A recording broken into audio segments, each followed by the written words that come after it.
Halloween Horror Nights 29 is officially over, but I am not done talking about it yet. I still have an entire review to do. So I have seen everybody posting their final house rankings, scare zone rankings, thoughts on the event all over social media, and I have tried really hard to keep all of my thoughts to myself so I could just talk about it in this video and on the podcast, and it has been hard. I have had so much fun this year. I think that we had a really strong bunch of houses. It was very hard to rank quite a lot of them. Of course, we had the new Marathon of Mayhem show, we had Academy of Villains come back, and I got to meet a whole bunch of you guys, which was incredibly cool. But you guys know that I'll just talk and talk and talk, so in the interest of keeping this video below 45 minutes, what I'm going to do is display what I thought was going to be my house ranking, and then I'm going to go from 10 to 1, and I'm going to kind of do mini reviews on each of the houses as I go up the list. I don't know who I'm kidding, this video is probably still going to be 45 minutes long. So the house that I placed at number 10 for this year was Us. I also had this ranked as number 10 on my hype list, and that was because I didn't know how it was going to work as a house. I really did love the film, but I just feel that some films don't translate well into a house. Don't get me wrong, I feel like the sets were great. It was really fun to be able to walk through scenes from the film. I feel like the casting for the characters was incredible. They really did look like the characters from the film, but I just feel like the first time I went through, I was like, I want to really love this, I really do, but I feel like I just had a bad run through. And then the second time that I went through it, I was like, okay, and maybe I just had another bad run through. And then it got to like 4 or 5 times, and I was like, maybe I still am just having bad run throughs of it. But I just felt like a lot of the scares that were supposed to be there went, and I just couldn't get on the level of the Us house. I didn't hate it, there was just an awful lot of stronger houses, so it had to be number 10. My number 9 house, weirdly, was Stranger Things. So if you guys watch any of my other videos or you ever listen to any of my podcasts, you know that I'm a Stranger Things super fan. Like, I am obsessed with it, and I adored the house that we had last year. But again, there's just so many good houses this year. It was just really hard to place them all. But basically the reason that I've placed it so far down on the list is because, again, it just kept having bad run-throughs. And this time it really was just bad run-throughs, because I could tell that people maybe in front of me or behind me were getting a scare actor, and I kept seeming to miss them. And the first time that I went through, I luckily had express pass for this one time because the queue was like 2 hours. But the people that were in front of me had ran through the house basically, and because they'd ran, the team members in the house were like coming into every scene to like coax me through, so they were literally walking backwards in front of me like, come on. So I couldn't see anything around me, so that first time was terrible. And then the next couple of times that I went through, I just felt like I kept missing things. However, that mind flayer, incredible. This is another reason, by the way, that I've left this video so late, because I didn't want to talk about things and maybe spoil things inside the houses if you hadn't been yet. But now I know that everybody has been that was gonna go, we're good. So anyway, the mind flayer blew my mind. Like, that was incredible. I loved the puppets. And I think I spoke about it in the Stranger Things house announcement video, that that's something I really wanted to see in the Starcourt Mall section of the house. And I saw it, so I was really happy. I loved that we had Billy in the house, of course we would. And I really loved the first scene with Eleven and a Demogorgon. Fantastic. And the girl that was playing Eleven looked just like her. One thing that I really didn't like about the house though was the scene where we have Eleven and Hopper and they're in the kind of elevator thing and they're closing the gate.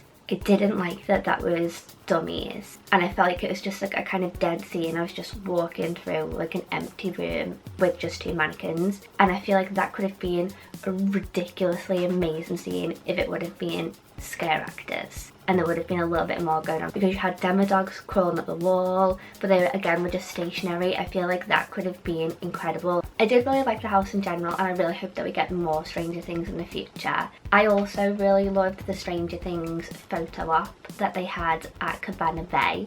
I thought that was really cool because they had the living room set up with the alphabet wall, and the Christmas lights would be going off, and then the person taking a picture would get you to turn around and it would be a kind of scrim wall, and there was a the Demogorgon behind it. That was awesome. And they had the Scoops Ahoy set too, so I'm sure that I've just popped some pictures in so you would have seen them, but that was really fun. I hope we do more things like that in the future. My number 8 house was Killer Clowns from Outer Space, and I feel terrible that it's so far down my list. I really did enjoy it. I think as much as I was saying, and as much as everybody was saying last year, oh my god, why wasn't Killer Clowns the house instead of the Scare Zone? I feel like the vibe of the Scare Zone is something that I enjoyed more than anything, and it was a really fun house. I really liked Hollywood's version. Not that I went to Hollywood, I watched it in a video, but they had the facade of the tent outside and that's what you kind of walked into, and I feel like we maybe would have benefited from something like that instead of just walking kind of straight into the street scene with Shorty, which I liked. And I really liked having a little dance party through the last scene. I love Killer Clowns and I'm always happy to have Killer Clowns back. So my number 7 house is Depths of Fear. And this is a strange one because if you would have asked me after my first night of Halloween Horror Nights what my list was like, this probably would have been top 3. So when I'm planning my trips to Halloween Horror Nights, I try and do it for a specific kind of time in the event. So when I go, I'm there for like 2.5 weeks or 3 weeks, and I try and go maybe 2 or 3 weeks after the event starts. So all of the scare actors are into the flow, they're all super into the roles, they know what they're doing, they know how to work it, but not many things have changed yet. And then I find that during my time there, changes start to be implemented. They start to discover things that aren't working and things that could maybe make it better. So you do see a lot of changes throughout that time. I know you see a lot of changes throughout the whole event, but I feel like that time is like the prime time for changes to happen. And I like seeing that. So basically, first time I went to a Depths of Fear, I was terrified. I was so scared, and I'm sure that I came out of the house like that is one of the scariest houses that I can remember in the last few years. And I think it was the combination of the fact that there were so many shrimpy boys because they were everywhere in the house, and the scare actors were intense. I just felt like I had a super good run through that first time. I loved the sets, I loved the theme, I loved everything about it, and I was like, freaking yes, love this house. And I kind of felt like that the majority of times that I went through. I felt like I always had like a really consistent run through Depths of Fear, but then what I found was maybe after about a week of me being there, the shrimpy boys started to be taken away and there started to be more human actors in the house, and I wasn't getting the same kind of vibe from it. I wasn't having the same kind of run throughs. Don't get me wrong, the human scare actors were crazily intense. Like, they would be diving out of those boo holes and it was super fun, but then I just wasn't enjoying it as much as I was with so many of the shrimpy boys. They have a name, they're called mouth braiders, but I prefer shrimpy boys. I still super love that house. I did Simpsons Stay and Scream almost every night I was there, and I think I did maybe 11 or 12 nights, and I did Finnegan's Stay and Scream one night. So the majority of nights I was there, I was in Simpsons Stay and Scream, and I'd hit House of a Thousand Corpses and Depths of Fear first. And I probably did them multiple times each night, and I really did enjoy it. So my number 6 house was Ghostbusters. I feel like I saw people on Twitter that were kind of ranking the houses in tiers, like a kind of Disney Fast Pass tier. So it'd be like tier 1 was maybe like 4 houses, and then tier 2 was like 3 houses, and then tier 3 would be like the rest of them. And I feel like that would make me feel less bad about the ranking system, because a lot of these houses were super strong. I'm kind of ranking them based off of the consistency of scares and experience when I was going through them personally, and I know that everybody has completely different ranking lists, but that's what keeps the event fun. So everybody likes different things. If we didn't, it'd be boring. So 6, Ghostbusters. Super loved this house. I felt like I was walking through the film. Obviously we all knew it wasn't going to be the scariest house in the whole entire world, of course. I didn't go into it expecting that. I did get a lot of scares in there though, particularly from the library ghost, and then the ghosts that they had like in the kind of the dark corridor where they just kind of pop out. Great. I love that we had the Temple of Goza. I loved the Slimer puppets. They were awesome. I think all of the scare actors in that house did an amazing job every single run through that I had of it. I honestly would be so happy to have a kind of Ghostbusters experience like this as a permanent attraction. I think it'd be super fun. So my number 5 house was Yeti. And again, this is a weird one because if you would have asked me on my first few days at the event where this was ranked, I probably would have put it down near the bottom. And that was like, what? I think I'd hyped it up so much in my head before I got there, and I was like, I am gonna love Yeti so much. I'm gonna be obsessed with it. It's gonna be so scary. And then the first run through that I had, I think, was during a cast change, and I was like, I didn't see any Yetis. I didn't see anything in this house. But Luke was like, no, like, this house is scary and it's so good. And I was like, so it took a few times of me going through it before I got the full Yeti experience, and then I was like, oh my god, you are right. It is so good. That arm going through the body, Yeti scare, amazing. The door Yeti, fantastic. It was such a cool house, and it was nice and cold, and I usually don't like being cold, but obviously it's a nice escape from the Florida heat. I really loved it. The Yetis were giant. I really loved the Yeti that was up high above you. I loved the arm swinging Yeti. I loved every Yeti in the house, basically, is what I'm saying. So my number 4 house was Nightingale's Blood Pit, and that was based on set design, scares and consistency, and not at all the hot giant gladiator men. Okay, slightly the hot giant gladiator men. I had a genuine love for this house. I love history. I love Nightingales anyway. I was a little bit surprised by the change of the Nightingales and how they look an awful lot chickeny right now, but I was still feeling it, still loved it. I just feel like I consistently had a good run through of this house. Every time I went through it, I was like, yes. I got every single scare. I felt like I just timed everything right, and that was in stark comparison to some of the other run-throughs that I'd had, because I was starting to feel like I was just having super bad luck with first time run-throughs of the houses. I really liked the costumes. I really did like the change in the look of the Nightingales. I just felt like it was a really cool house, and I feel like the scare actors in there worked hard in that house, and those Nightingales went hard in that house. They were intimidating and they were on fire all the time. They would be diving out of every single hole. It was intense. I loved it. More Nightingales, please. Now this is where it gets really hard. Honestly, until about 20 minutes ago, Nightingales was my number 2 house. It has changed. It keeps changing all the time. But number 3 is Classic Monsters. I thought I was going to love this house. I did love this house. I thought that it was beautifully executed. From the facade, which was gorgeous, I loved all of the stone statues of each of the classic monsters.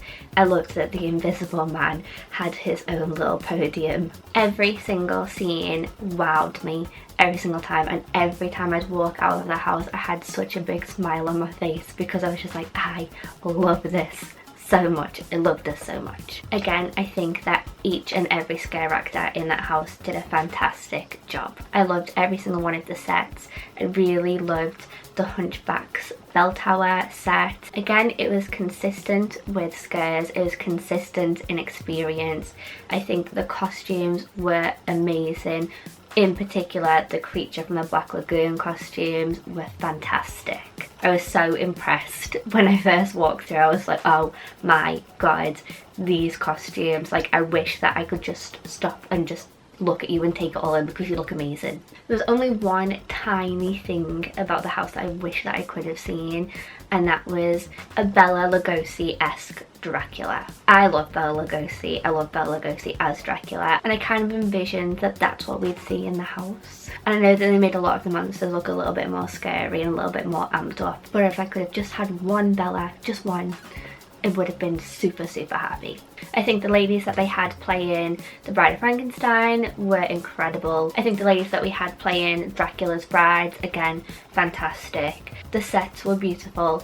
I didn't have the time to do an Unmasking the Horror tour this year, and I was so heartbroken about it because I really just wanted to be walking around those sets with the lights on, with my camera, being able to take pictures of everything. It was so sad that I couldn't. I loved all of the representation of the classic monsters at the event this year. We had so much merch for them. We had a dedicated classic monsters store, which I was obsessed with. And then we had the classic monsters section of the tribute store, and then of course we had the statues that were in the Universal store at the front of the park. So we had monsters everywhere.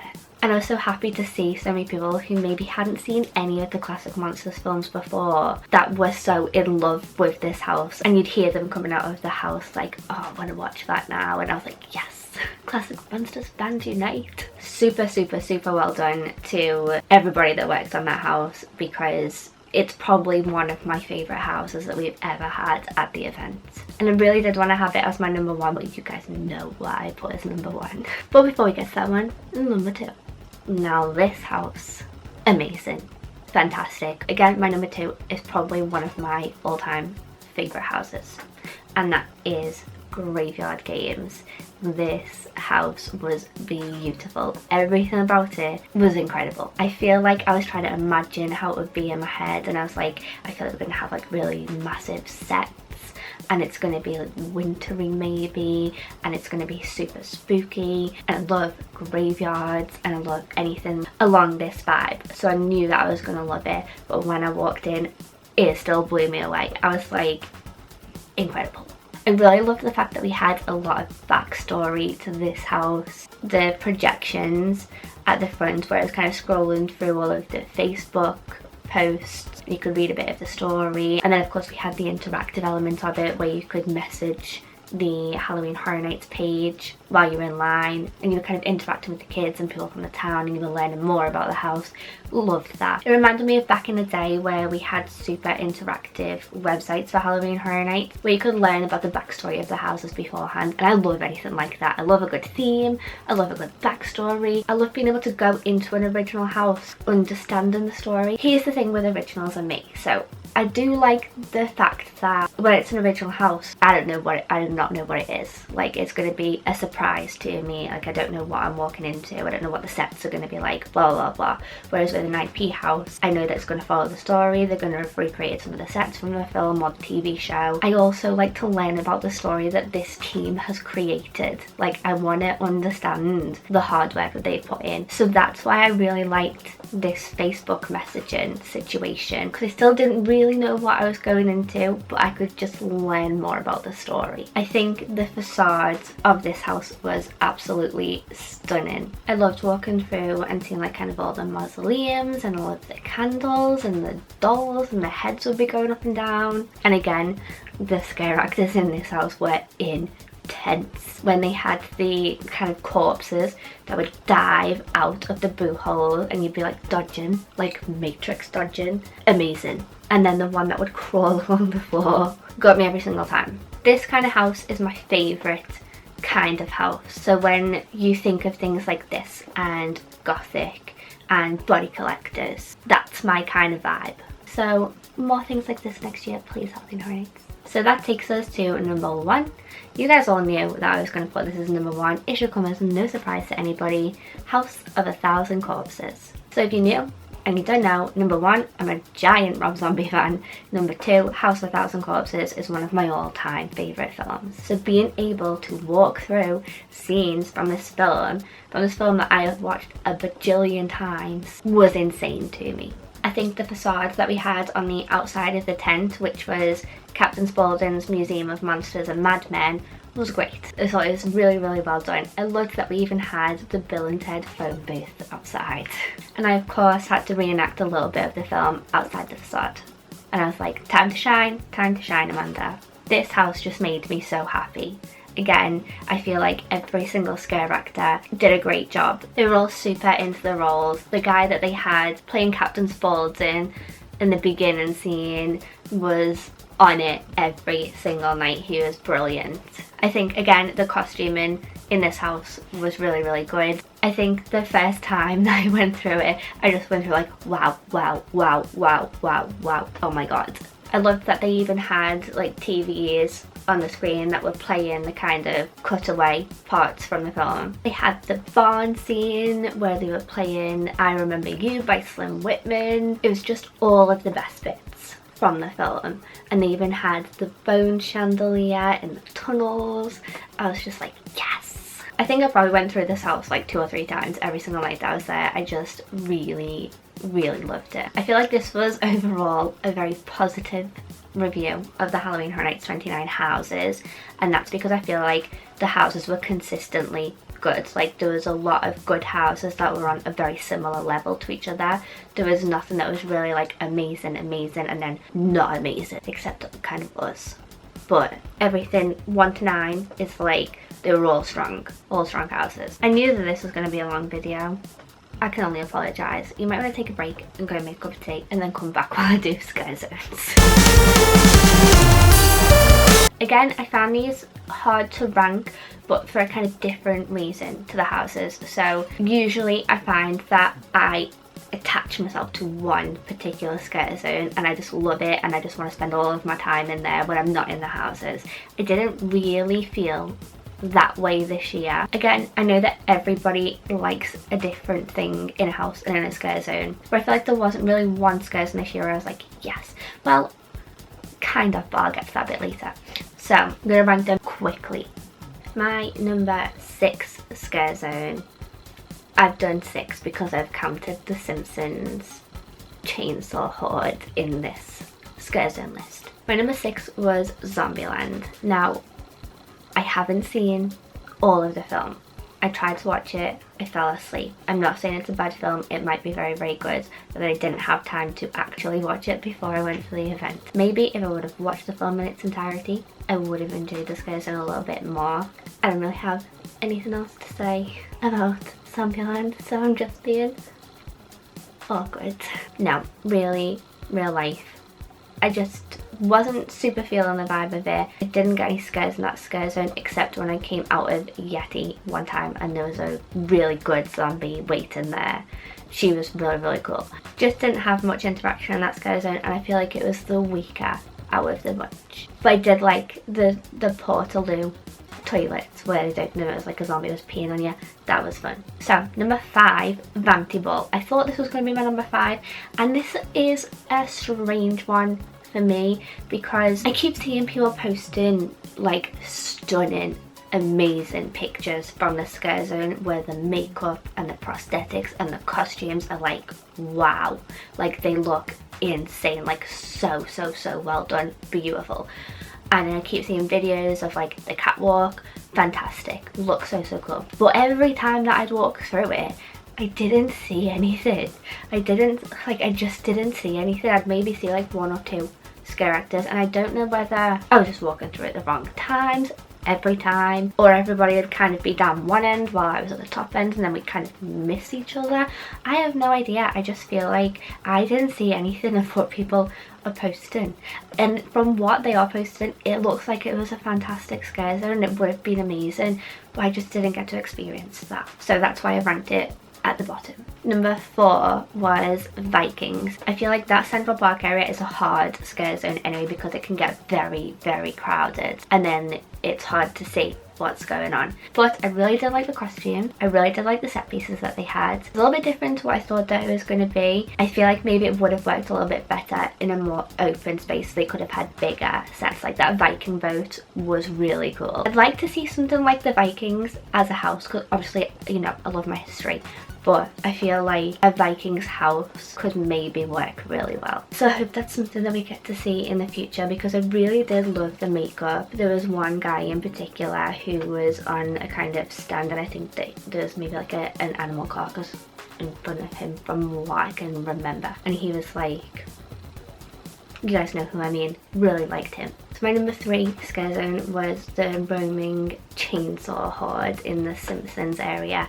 These guys were on fire all the time. They were so good with the little sneaky surprise chainsaw attacks. I always loved that area anyway. My number 2 scare zone was Rob Zombie's Hellbilly Deluxe. Again, super big Rob Zombie fan. I really enjoyed his music, super loud, singing along, having a little Rob Zombie karaoke time, and the dancing robot, the absolute champ of all scare zones this year. Loved him. I loved that I could have my picture taken in the Dragula. Every night was a Rob Zombie dance party, Dragula photo shoot. And of course the Rob Zombie throne. Which means that my number 1 scare zone this year was an arcade. This zone was so cool to look at. I loved all of the neon, I loved all of the arcade games, the stilt women. Wow. I'd seen pictures of them before I got to the event and I was like, they look amazing. Like if I was going to be a cool video game kind of character, that is how I'd want to look. They looked so freaking cool. The whole area was just super photogenic and it made me really wish that I was good at taking pictures. I'm not. But everybody who is good at taking pictures were coming out with some beautiful shots from in that zone. It was so much fun.